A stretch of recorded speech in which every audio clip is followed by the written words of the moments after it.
We're going to be doing a single hop ale today, hopefully a nice quick one. I just want to get 22 or 23 litres in the fermenter, using Mosaic hops, just trying to use them up. And I'm still building the recipe, but I've just done the water additions. I'm going to dough in at 55 degrees Celsius, so that should drop me down to 50. I'll get it back up to 55 with circulation, keep it there for 15 minutes, then the last 40 minutes I'll raise the temperature up to 65 while recirculating the whole time. So pretty straightforward recipe, 4.5 kilos of Maris Otter and 200 grams of Pilsner. I might do 250, not too bothered about that. I'm looking for about a 5%er, that's aiming for 5% with 200 grams, so I'll probably just leave it there. And it'll be a hop drop at the beginning, hop drop right near the end, and I'm going to show you guys the way I dough in again. This underletting technique works really well for me. So I've got this all prepared. I've only got the bottom bar on today. I've taken the top one off, and I'm literally just going to pour the grains in there and then drop the hop basket, the malt pipe in here. I'm just going to give it a stir to get the salts all worked in.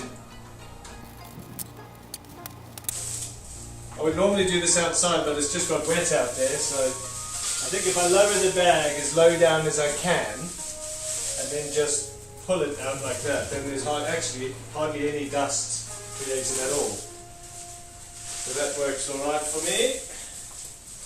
Same again with this.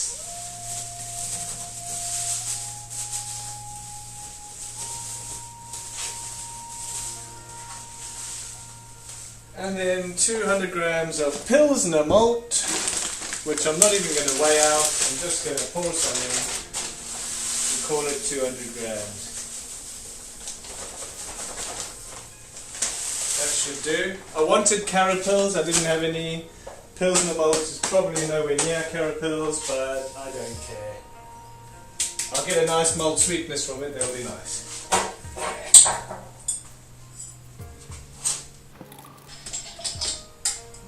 And this is officially the easiest way to underlet. It literally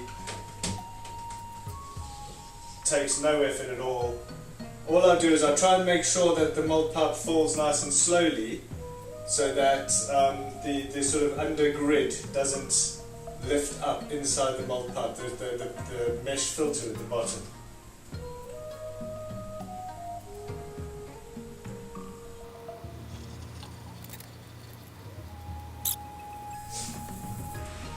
And that's going to give me 20 minutes. You see how quick that is? It's literally like a 2-minute job, and the grain is beautifully mixed in. The reason why I do it outside is because you end up with a bit of a mess. So I'll see you guys on the next step. Measured my mash pH, and it's coming in about between 5.4 and 5.6. So I've just put 5.5 into Beersmith, and I'm using lactic acid to acidify, and it's saying 5.9 mils. I'm going to go for 5 mils, which is one of these kiddie thingies, because I'd rather have it slightly high than get it too low. Okay, so you don't need to see me do this, but that's what I'm doing. I've done the hop drops as well. The hop drops are 20 grams Mosaic at the start of the boil, 10 grams with 15 minutes to go, 10 grams with 5 minutes to go, and then 60 grams in the whirlpool. So I'm going to drop it to 80 degrees, whirlpool with 60 grams, which should give me 40 IBUs, around about 40 IBUs, which is what the recipe is asking for, so that's a good thing. Okay, so you can hear it beeping. That's the 20 minutes at 55 degrees finished. Now I'm going to ramp it up to 65 degrees. When it hits 65 degrees, then it'll do 14-minute mash. So it'll probably take 15 minutes to get there, or maybe a little bit less. I've got my hop drops sorted out. I've decided to do the whirlpool with 120 grams just because that's how much I've got left in the bag. and once I've set it to go up in temperature, I'll check the mash pH again, because I like to give it sort of 10 minutes for the lactic acid to mix up into the kettle. Okay, I've set the wattage to 700 watts. What I'll probably do when it reaches the temperature is drop it down to about 400 or 500 watts just to maintain that mash temperature. Okay guys, getting to the end of the mash. Oh, there it is, end of the mash. Now I'm going to turn that up to boil, and I'm just going to keep an eye on it. When it gets to 80 degrees Celsius, keeping the recirc going, I'll pull the malt pipe out. I'm going to sparge with like 2 or 3 litres of water, just enough to make up the full volume. I think I was only a couple short.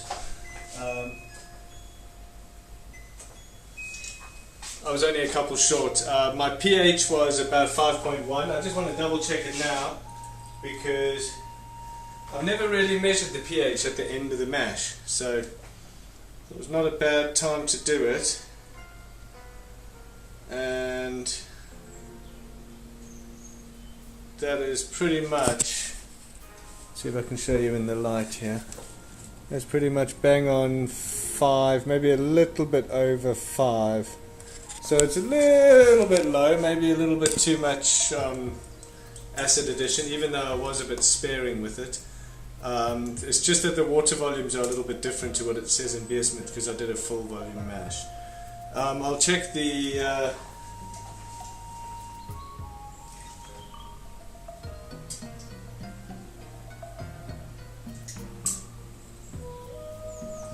gravity.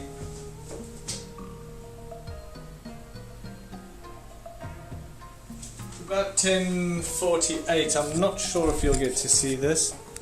Hopefully you will.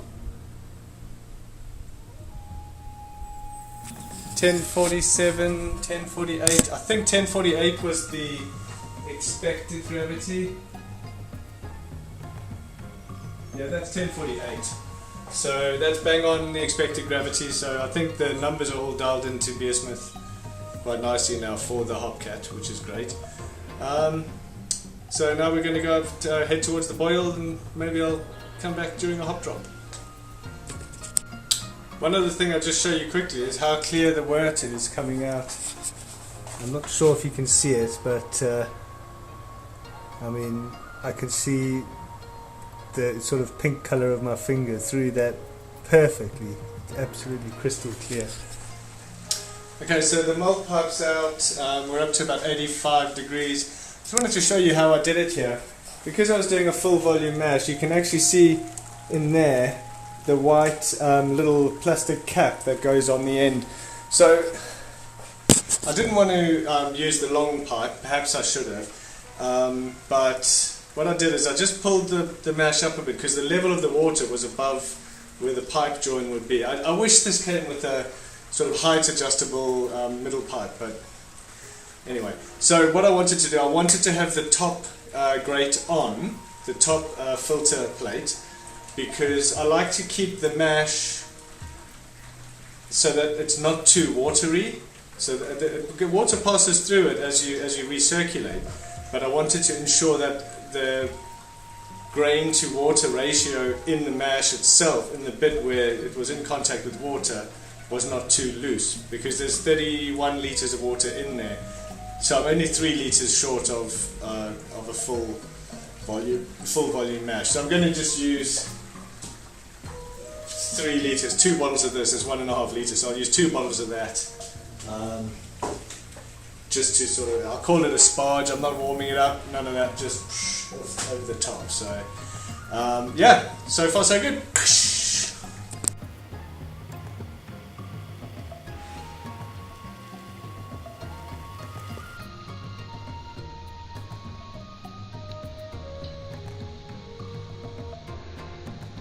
And then we'll chill it down and put it in the fermenter.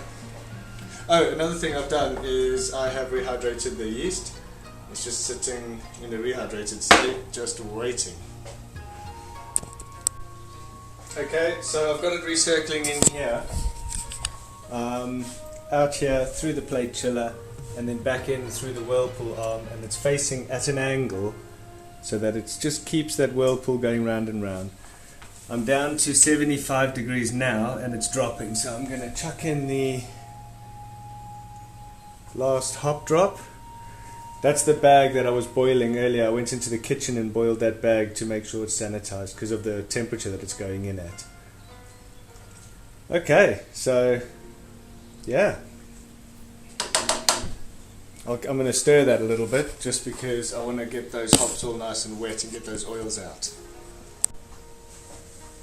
Hey guys, just checked the final gravity and it's 1055. I'll show you here, hopefully this comes out. 1055. Just transferring it now, you can see it's going into the fermenter. I've cooled everything down, saved myself a bucket of the hot water. I'll use that to clean the kettle and all of that. But we're getting down to the bottom now, and maybe I'm shy on volume and that's why the thing's so high. Yeah, so we're probably going to get less than 20 litres. I am actually going to lick it back because that would make it a sort of 5.5% ABVP. I want it to be about 1048 original gravity to get like a 5%. Okay guys, that's all wrapped up nice and tight now. I didn't have to liquor it back. I've got 21 litres, which I'll probably get 18 or 17 and a half into a keg. So I mean, it won't be entirely full, but actually I'm going to liquor it back. Okay, so I put 1.5 litres of water in. That's put me to just about 23 litres. So I'm happy with that. I'll check the gravity in a while and I'll put it on the end of the video just in text. Lastly, I did a liquor back calculation here. So my original gravity was 1055 and I wanted 1050. That's 2.1 litres added to give me 23 litres. So I needed to put an extra half a litre of water in on top of the 1.5 litres. That will give me 1050, which I'm comfortable with. And I've got it in the fermentation fridge. I'm just waiting for the temperatures to even out and then I'm going to pitch the yeast at 18 degrees.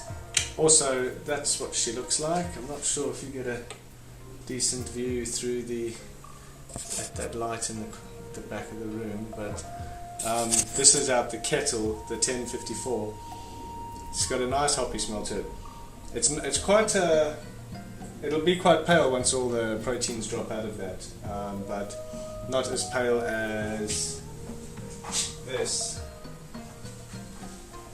which is my Kolsch. So you see the difference between the two. My Kolsch is, I think it's all Pilsner malt actually, and that's fermented out. And I'm going to smash that. It's going to be tasty. Cheers guys.